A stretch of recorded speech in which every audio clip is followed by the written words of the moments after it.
हमारे ऊपर पड़ेगा, भले वो सात्विक मूंग की दाल और रोटी हो, लेकिन वो धन अशुद्ध प्रकृति से कमाया गया है, पाप कर्म से कमाया गया है और मुझे दिया गया है, तो मेरी बुद्धि पर उसका फर्क पड़ जाएगा, उसको बुद्धि भ्रष्ट हो जाएगी।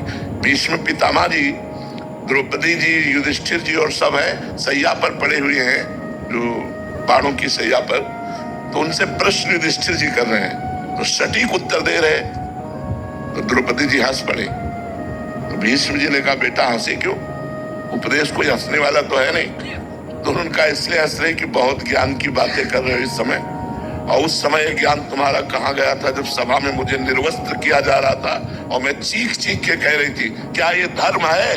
तो आप जैसे धर्मात्मा पुरुष की बोलती बंद थी, क्यों नहीं बोले उस समय, और इस समय आप बोले हो? तब भीष्म जी मुस्कुरा दिए और बोले, बेटा उस समय पापी दुर्योधन का अन्न खा रहा था, 6 महीना बाणों की सैया पर पड़ा, सारा रक्त निकल गया और भीषण कष्ट से तो वो पाप नष्ट हो गया। अब मेरी बुद्धि पवित्र है, अब जो पूछोगे बिल्कुल धर्म संज्ञक उत्तर होगा। उस समय मैं नहीं बोल पाया क्योंकि पापी दुर्योधन का अन्न खाया गया था। अन्न का बड़ा प्रभाव होता है। किसी ऐसे व्यक्ति का धन अगर आश्रम में भी आ जाता है तो जो मतलब गलत तरीके से बट वो दे रहा है, तो उसका भी प्रभाव पड़ेगा। हम तो मतलब इतना तक महापुरुषों से सुने हुए हैं कि एक बार एक संतों की मंडली ग्राम से निकली, तो एक धनी मानी ने निमंत्रण दिया, सब संतों ने प्रसाद पाया और सुबह एक दूसरे की तरफ देखते हुए कहा कि आज तो हमारा संयम नष्ट हो गया।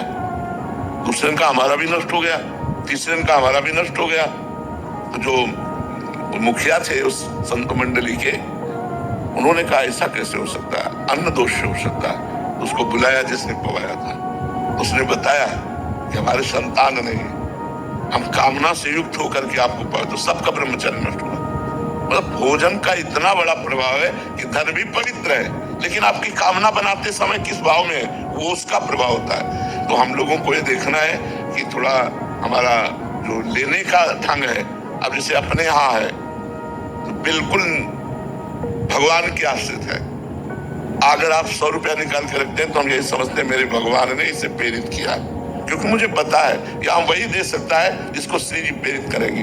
तो ये उनकी मेहनत की कमाई है। वो 100 रुपया की दाल आएगी ना, और जब रोटी पाएंगे तो भजन होगा, लेकिन 1 करोड़ का जब व्यवस्था होगी तो भजन नहीं होगा। आपस में राग द्वेष ईर्ष्या काम क्रोध ये विकार होंगे। तो भोजन का प्रभाव हमारे ऊपर बहुत, वैसे भी कहावत है जैसा खाओ अन्न वैसा बने मन। तो अन्न कहाँ से खरीदा गया, किस पैसे से लाया गया, किस भावना से बनाया गया, उसका भी प्रभाव पड़ता है। इसलिए हम कहते हैं कि ज्यादा बाजार की चीजें भजन करने वालों को बनी बनाई नहीं पाना चाहिए, क्योंकि वो बनी बनाई तो अच्छी दिखाई दे रहे, लेकिन बनाते समय उसकी प्रक्रिया शुद्धि अशुद्धि, और लघुशंका करके बिना हाथ धोए बना रहा है, उसकी शुद्धि अशुद्धि, उसके भाव, वो सब प्रभाव भोजन में पड़ता है। वैसे ही हमारी प्रकृति स्वभाव बन जाता है जैसा भोजन होता है। तो हमें 2 जगह देखना चाहिए यदि हमारा आंतरिक भजन रुके, किसी वैष्णव का अपराध या भोजन।